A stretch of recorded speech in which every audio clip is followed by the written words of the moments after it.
പെരുമ്പാവൂരിൽ കള്ളനോട്ടുമായി ഒരാൾ പോലീസിന്റെ പിടിയിലായി. കൊല്ലം പത്തനാപുരം സ്വദേശി അബ്ദുൾ റഷീദിനെയാണ് കുറുപ്പുംപടി പോലീസ് അറസ്റ്റ് ചെയ്തത്. 500 രൂപയുടെ 22 കള്ളനോട്ടാണ് പിടികൂടിയതെന്ന് പോലീസ് വ്യക്തമാക്കി.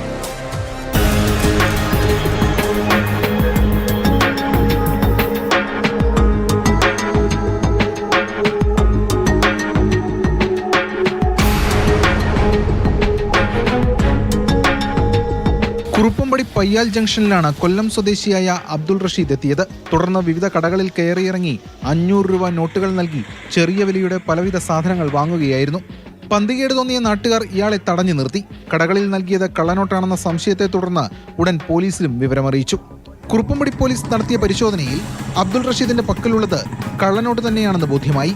ഇയാളുടെ കയ്യിൽ നിന്ന് 500 രൂപയുടെ 22 കള്ളനോട്ടുകൾ കണ്ടെടുക്കുകയും ചെയ്തു. കാറിലാണ് അബ്ദുൾ റഷീദ് സ്ഥലത്തെത്തിയത്. ഈ വാഹനവും പോലീസ് കസ്റ്റഡിയിലെടുത്തു.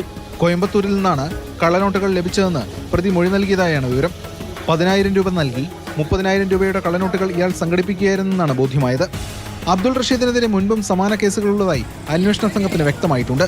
പ്രതിക്കൊപ്പം സഹായികൾ ഉണ്ടോയെന്നും അന്വേഷിക്കുകയാണ്. കള്ളനോട്ടുകൾ നൽകിയവരെ കേന്ദ്രീകരിച്ചും പരിശോധനകളുണ്ട്.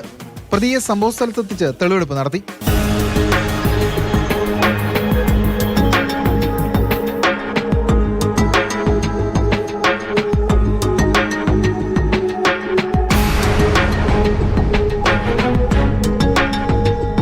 മാതൃഭൂമി ന്യൂസ്, കൊച്ചി.